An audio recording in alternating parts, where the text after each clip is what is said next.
លោកសថាវីជាអតីតអភិបាលខេត្តឧត្តរមានជ័យដែលទទួលបានការតែងតាំងកាលពីឆ្នាំ 2013 ហើយបានបញ្ចប់តំណែងនៅឆ្នាំ 2018 បច្ចុប្បន្នជាអនុរដ្ឋលេខាធិការក្រសួងការពារជាតិថ្នាក់ឧត្តមសេនីយ៍ឯកនៅក្នុងអាណត្តិថ្មីពេលនេះត្រូវបានចៅក្រមស៊ើបសួរនៃសាលាដំបងរាជធានីភ្នំពេញចេញដីកាបង្គាប់ឲ្យចូលខ្លួនទៅតុលាការនៅថ្ងៃទី 16 ខែមិថុនាឆ្នាំ 2025 ពាក់ព័ន្ធករណីឆបោកទិញដីជាង 10 ហិកតានៅសង្កាត់ព្រែកភ្នៅខណ្ឌព្រែកភ្នៅរាជធានីភ្នំពេញ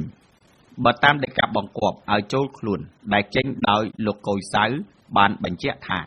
លោកសុថាវីបានទទួលប្រាក់ពីគេចំនួន $20,000 នៅអំឡុងឆ្នាំ 2017 និងឆ្នាំ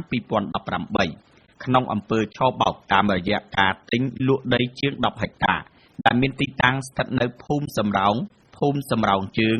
ភូមិសំរោងត្បូង និងភូមិសំរោងកណ្ដាល សង្កាត់ព្រែកភ្នៅខណ្ឌព្រែកភ្នៅ ដែលជននេះអះអាងថាដីនោះជាកម្មសិទ្ធិរបស់ខ្លួនបានពីការប្រមូលទិញពីប្រជាពលរដ្ឋដីកាដដែលនោះបានកំហិតថាក្នុងករណីនៅថ្ងៃទី 16 ខែមិថុនាឆ្នាំ 2025 បុគ្គលឈ្មោះសថាវីមិនចូលខ្លួនទៅកាន់តុលាការទេនោះចៅក្រមស៊ើបសួរនឹងចេញដីកាបង្គាប់ឲ្យនាំខ្លួនតែម្ដងសូមរំលឹកថាលោកសថាវីជាមន្ត្រីយោធាជាន់ខ្ពស់ម្នាក់ដែលធ្លាប់មានឈ្មោះនៅក្នុងបញ្ជីរបស់តុលាការ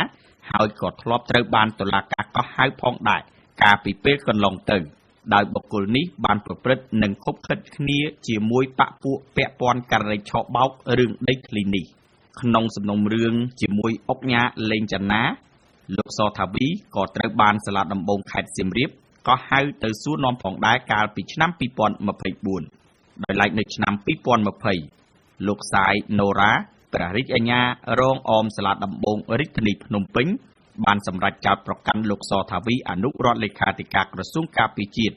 និងបកពួកមួយចំនួនទៀតពាក់ព័ន្ធនឹងការលួចដីមិនមែនជារបស់ខ្លួន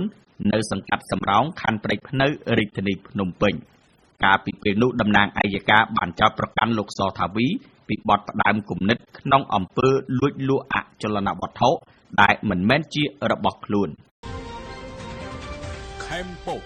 ព័ត៌មានថ្មីគ្រប់វិនាទី